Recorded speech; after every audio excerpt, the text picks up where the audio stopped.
बिस्मिल्लाहिर्रहमानिर्रहीम।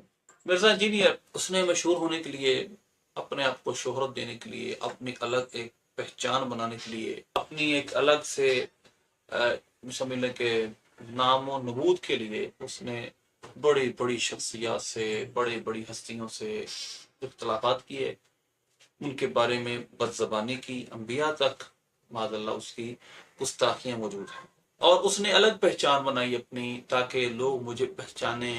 क्योंकि अगर आप ऑर्डनरी चलते रहेंगे और बुजुर्गों से और पिछले लोगों से इख्तलाफ नहीं करेंगे तो आपको तो कोई नहीं पहचानेगा। शोहरत पाने का, फेम हासिल करने का जो आसान जरिया है वो किसी मशहूर शख्सियत के खिलाफ आप कोई बात कर दें तो आप मशहूर हो जाएंगे।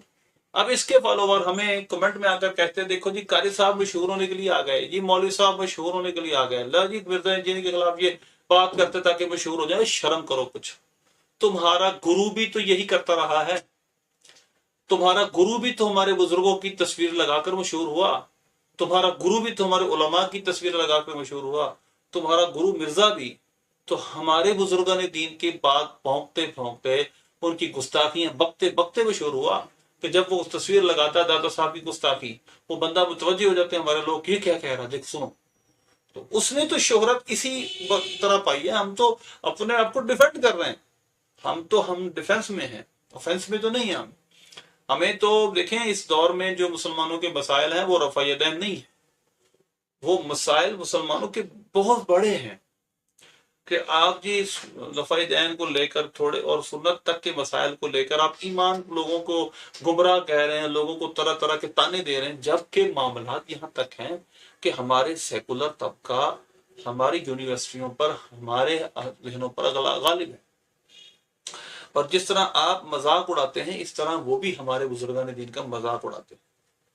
तो ये बात याद रखें, जो आपने काम कर रहे हैं वो काम इस उम्मत की तामीर का नहीं, प्रोडक्टिव वर्क नहीं है।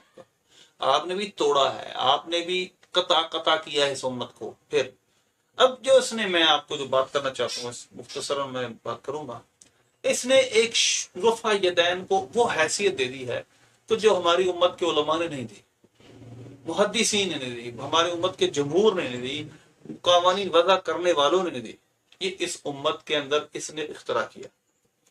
तो लिहाजा जरूरी ये है कि हम मसला रफ़ा यदैन को अब मुख्तसरन में आपके सामने बयान करूंगा। ये कितना बड़ा मसला, इसको अगर मैं स्टार्ट से बयान करूं तो मेरी आप वीडियो के लिंक्स देख सकते हैं, इस वीडियो में शेयर कर दिए जाएंगे कि मेरी वीडियोस में हर तरह के मैंने जवाबात इनके दिए हैं रफ़ा यदैन के बारे में। तकरीबन मेरी 10 वीडियोस हैं, आप उनको देखें। और शुरू से आखिर तक मैंने कोशिश की है। बहुत सारे एतराज़ात अभी रहते भी हैं जिनको मैंने डिस्कस करना है, और बहुत सारे एतराज़ात मैंने डिस्कस कर दिए। लेकिन मैं ओपन माइंडेड होकर सिर्फ उन लोगों को दावत फिक्र दे रहा हूं जो रफ़ा यदैन को, जिन्होंने मौत और जिंदगी का मसला बना लिया और वो अहमियत देती है कि जो एक मसले की वो अहमियत नहीं है। यानी मतलब है कि अगर वो अमल कर ले तो भी इतनी वो हमारे अहले सुन्नत के नज़दीक गुमराही की हद तक नहीं पहुंचता, या हनफियों के नज़दीक गुमराही की हद तक नहीं पहुंचता। और अगर कोई दूसरे कहते हैं कि अगर ना करे कोई तो फिर भी नमाज उसकी हो जाती है। तो इतना ये बड़ा मसला तो नहीं है जिसको लेकर आप इतना बड़ा प्रोपेगेंडा करते हैं। मैं आपके सामने मुख्तसर इस मसले की सिर्फ आज नोयत बयान करूंगा। लिंक आप नीचे देख सकते हैं रफ़ा यदैन की बारे में मेरी वीडियोस तफसील के साथ। लेकिन ये जामी तिरमिज़ी मेरे सामने सियासत में, इसकी रिवायत नंबर 257 है, जिस पर मैंने कंप्लीट इसकी खयानतें, ज़ुबैर ज़ई की खयानतें, उसने ज़ईफ कहा, वो क्यों कहा, मैं इस पर एक और वीडियो बनाऊंगा और आपको बताऊंगा ये कितने बड़े खाइन लोग हैं। जब सीने पे हाथ बांधने की रिवायत सही होने खुज़ैमा में आती है, वो सुफियान सौरी से है, वो मुअन रिवायत है, वो मुदल्लिस की मानान है, मगर फिर भी उसको सही कहते हैं, उसको धक्का लगाकर सही कहते हैं। और इस रफ़ा यदैन की हदीस को उम्मत में किसी ने ज़ईफ नहीं कहा, मगर ये ज़ईफ कहते हैं। और लई सभी सही जो इमाम अबू दाऊद ने फरमाया वो बर्रा बिन आजिब की रिवायत को कहा, और वो भी सही नहीं कहा, ज़ईफ नहीं। जो उसूल हदीस को जानते हैं वो जानते हैं कि सही नहीं का मतलब ज़ईफ नहीं होता। सही नहीं का मतलब हसन, सही ली गैरी भी हो सकता है, हसन ली जाती ही, हसन ली गैरी भी, 3 दर्जे नीचे हैं इससे।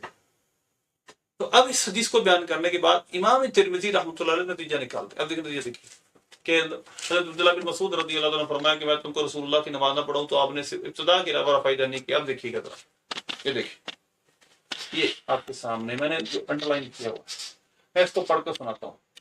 वबिही یقول غیر واحد من اہل العلم من اصحاب النبی والتابعین، اسی وجہ سے ایک نہیں، غیر واحد من اہل العلم، بہت سارے اہل علم یہ کہتے ہیں، کون؟ من اصحاب النبی، جو عربی گرامر جانتے وہ جانتے ہیں من بیانیہ ہے، یعنی کون؟ من اصحاب النبی والتابعین، وہ اصحاب نبی ہیں، یعنی نبی پاک صلی اللہ علیہ وسلم کے صحابہ ہیں رضوان اللہ اجمعین، اور تابعین ہیں جو رفع یدین کا نہ کرنے کا قول کرتے ہیں، وہ قول سفیان الثوری، یہی سفیان ثوری کا قول ہے، اہل الکوفہ، اور یہ اہل کوفہ کا قول ہے۔ اب ذرا غور کریں، میں نے اس پہ ڈیٹیل سے ویڈیو بنائی ہوئی، کون سے صحابہ رفع یدین کرتے تھے، کون سے نہیں کرتے تھے، مصنف ابن شہاب کے حوالے سے میں نے ریفرنس دیے، مسلم کبریٰ کے حوالے سے ریفرنس دیے۔ لیکن یہاں پر غور طلب بات ہے، یہ کتنا مسئلہ ہے، بڑا مسئلہ ہے، کتنا ضروری مسئلہ ہے، آپ سمجھ لیں کہ ہمارے بزرگان دین اس بارے میں کہتے کیا۔ امام ترمذی نے فرمایا وَبِهِ يَقُولُ غَيْرُ وَاحِدٍ مِّنْ أَهْلِ الْعِلْمِ، کہ رفع یدین نہ کرنے کے بارے میں بہت سارے اہل علم کہتے ہیں کہ رفع یدین نہیں کرنا، ان کی رائے تھی۔ مثلا کون تھے وہ؟ من اصحاب النبی، صحابہ میں سے تھے، والتابعین، اور تابعین میں سے تھے۔ اب کوئی اگر رفع یدین کے بغیر نماز پڑھ رہا ہے تو صحابہ کی نماز کے وہ معاذ اللہ خلاف نماز پڑھ رہا ہو، تو صحابہ نے بھی رفع یدین کے بغیر نماز پڑھی ہے، تابعین نے بھی رفع یدین کے بغیر نماز پڑھی ہے، تو کس طرح آپ رفع یدین نہ کرنے پر ایک شخص کو گمراہ کہتے ہیں، اس کی نماز کو خلاف کے سنت کے خلاف کہتے ہیں؟ کیوں؟ کیونکہ آپ کی رائے، آپ نے دوسرے کو پسند کی، اس وجہ سے آپ دوسرے کو گمراہ کہہ رہے ہیں، دوسرے کی نماز کو غلط کہہ رہے ہیں۔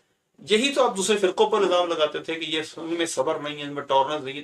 آپ کی ٹالرنس کہاں ہے؟ امام ترمذی خود شافعی ہونے کے باوجود بھی انہوں نے واضح طور پہ لکھ دیا کہ یہ قول غیر واحد من اہل العلم اصحاب النبی والتابعین، کہ یہ قول ایک شخص دو شخص کا نہیں ہے، یہ بہت سارے صحابہ اہل علم کا ہے۔ تو اہل علم سے اور عوام اہل سنت سے، عوام مسلمانوں سے گزارش ہے، برائے کرم مسائل وہ مسائل سمجھیں جن کو واقعی مسئلہ سمجھنا، جن کو ہم واقعی مسئلہ کہیں۔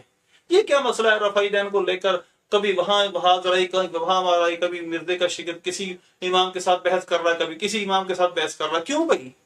دو امام ایسے ہیں، امام مالک اور امام ابو حنیفہ رحمۃ اللہ، جو رفع یدین کرنے کے قائل نہیں۔ مدونۃ الکبریٰ میں صراحتاً امام مالک رحمۃ اللہ علیہ کا قول ہے کہ میں ابتداء رفع یدین یعنی تکبیر تحریمہ کے لمحے رفع یدین جانتا ہی نہیں۔ او امام مدینہ ہے، مدینے کے امام ہیں، ساری زندگی مدینے میں بسر کرتے ہیں، تو لہذا وہ تو کہتے ہیں رفع یدین ایک علاقہ میں جانتا ہی نہیں۔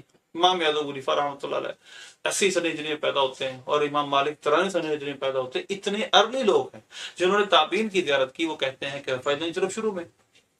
اور پھر امام مالک رحمۃ اللہ علیہ کے بارے میں یہ کہتا ہے کہ ان کی جو کتاب ہے موطا امام مالک، اس میں لکھا ہے وہ حدیث کی کتاب، ان کا موقف نہیں ہے، ان کا موقف لکھا ہے ان کی کتاب المدونۃ الکبریٰ میں اور جگہ میں۔ اور آج بھی مالکی، اگر آپ مکہ مدینے میں جائیں اور ان کے ملکوں میں جائیں تو دیکھیں آج بھی مالکی وہ رفع یدین شروع کے علاوہ نہیں کرتے۔ تو اس لیے یہ بات یاد رکھیں، یہ اتنا کوئی بڑا مسئلہ نہیں تھا، یہ صحابہ تابعین کے دور سے ایک مختلفی مسئلہ ہے، جس کو لے کر یہ اب ہماری نمازوں کو غلط کہتا ہے۔ خدا کا واسطہ، وہ خدا کا واسطہ جو نوجوان اس کے پیچھے چل رہے ہیں، وہ اپنے دماغ کو کھولو، اوپن کرو اپنے دماغ کو، وگرنہ صحیح بخاری کی حدیث ہے، نبی پاک صلی اللہ علیہ وسلم نے فرمایا خارجیوں کی نشانی یہ ہے، خارجی وہ ہوتے ہیں جو مسلمانوں کی میجورٹی کے خلاف جاتے ہیں، ان کے نظریات کے خلاف جاتے ہیں۔ آپ نے فرمایا ان خارجیوں کی نشانی کیا ہے؟ صفحاء الاحلام حدثاء الاسنان، ان کی عمریں تھوڑی ہوں گی اور عقل کے بے وقوف ہوں گے۔ تو بات کو سمجھو، بے وقوف نہ بنو، خارجی کی نشانی پوری نہ کرو۔ اللہ ہمیں عمل کی توفیق عطا فرمائے۔